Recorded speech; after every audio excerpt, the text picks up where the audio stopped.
called the crowd with his disciples and said to them, "If any want to become my followers, let them deny themselves and take up their cross and follow me. For those who want to save their life will lose it, and those who lose their life for my sake and for the sake of the gospel will save it."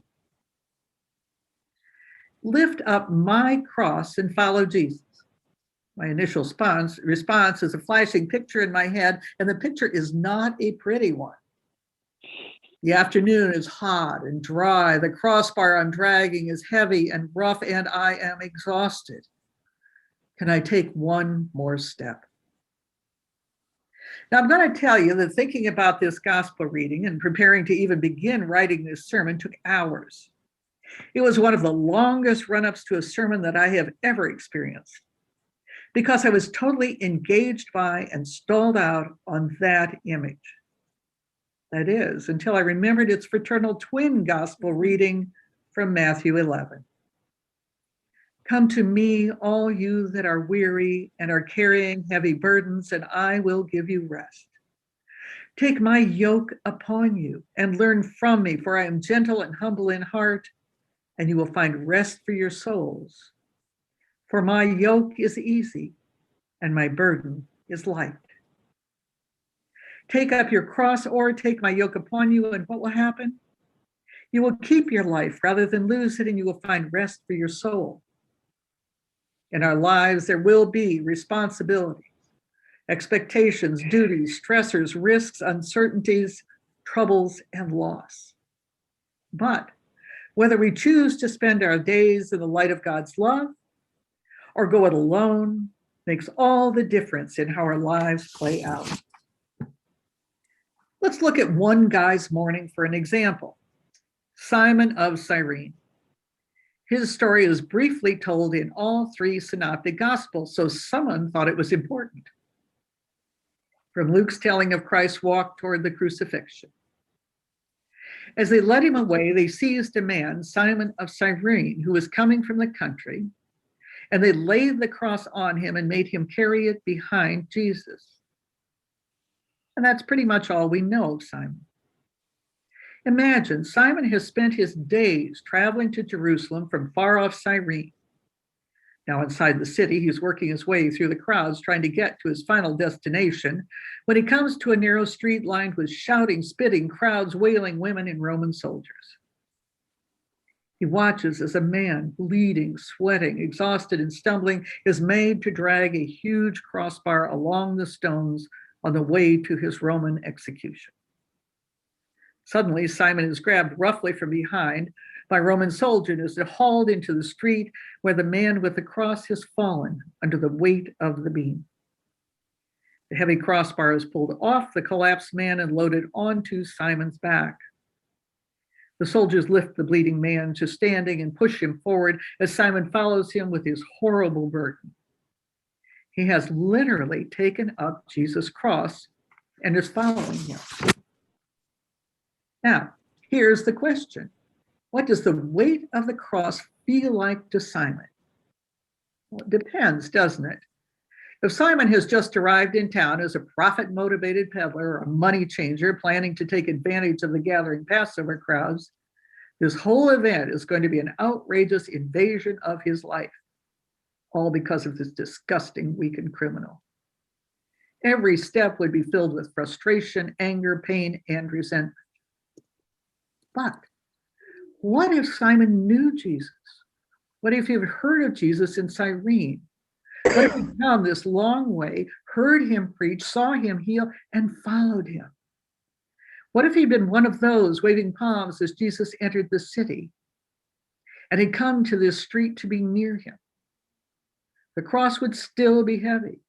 It still would have brought tears to his eyes to see Jesus suffering, but he would do it gladly for love. Taking up the cross in love changes everything. When we love Jesus and love those he loves, our world and our lives change in wonderful ways. First, when we love, we are open to unexpected joys. When I taught conduct disordered teens in South Carolina, my classroom was the dressing room off the theater stage because that's where they put people like us. And across the hall were the rooms for the choir, band, and orchestra. Well, one day I was startled when Frederick suddenly jumped to his feet, waved his arms, and passionately declared, "Stop the violence."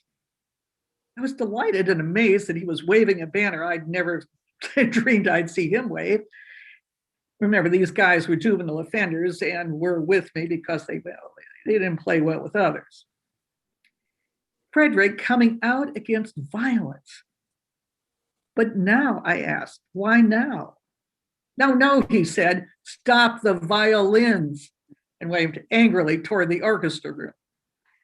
I can tell you there's nothing quite like the sound of 30 seventh graders picking up their instruments for the first time and sawing away simultaneously for the better part of an hour. But the next month, I went to the PTO meeting, and wouldn't you know it, the seventh grade orchestra was entertaining. Same kids, exact same sound, but the parents, the teachers, all who were there beamed with joy at the beauty of what they heard. Love does that. It makes the ordinary extraordinary. It's a miracle, and there are songs written about it. And when we take up our cross and follow Jesus at his command, we forgive. Forgiving is not forgetting. Forgiving is saying, I no longer require anything of you. I don't need retribution. I don't need your apology. No, you are free and clear of this.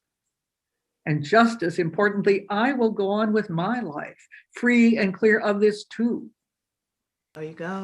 In forgiveness, my burden is made light without anger, guilt, or as they say, baggage to be hauled on the way. It's not easy, but in prayer and love, there is healing. And there's more.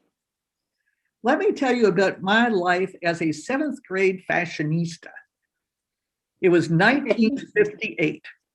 And that year, all the girls wore what we called poodle skirts, flaring pastel skirts appliqued with little white poodles sporting sweet pink bows. I told my grandmother, my nunny, who lived with us, that I had to have one too. She promised she'd make me one.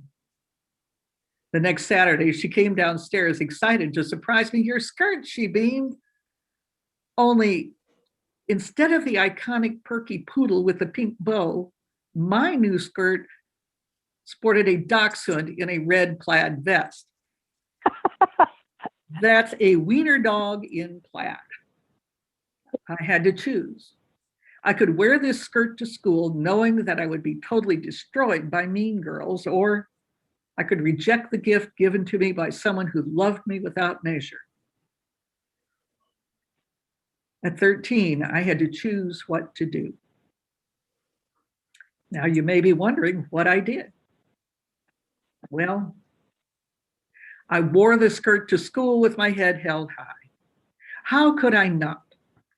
And the mean girls were just as ruthless as expected, but whenever someone, though they usually came in groups of 3, because that's how mean girls travel, whenever they came at me, I pictured my nunny, all 4'11" of her, rosy cheeks, sparkling eyes, smiling with joy in her gift to me. And the slings and arrows didn't hurt nearly as much as I thought they would. It was a turning point in my life. I learned that love strengthens. Love is a shield against whatever comes at us. Following Jesus and choosing to love, taking up the cross or yoke lightens our burdens and protects our hearts from hurt. And finally, it is in taking up the cross, choosing love, that we find the strength to heal our battered world. We see all as beloved of God and we care. Amen. In the cross, we find courage and endurance and energy to fight against injustice and to establish good, to care for our neighbor in need, and to stand steady with those closest to us. In electing to carry the cross and follow Jesus, we consciously elect and commit to a life of joy in the most unexpected places. We find freedom from simmering anger and the will to revenge. We find a heart shielded and padded from what will come at us. And we find a fire within us to do what we can to hurt a hurting world. The cross is no burden. It's a weight lifted from us. Amen. Amen. Amen. Amen. Yes, yes, yes. Amen. Amen. Amen to the preacher. Amen. Amen.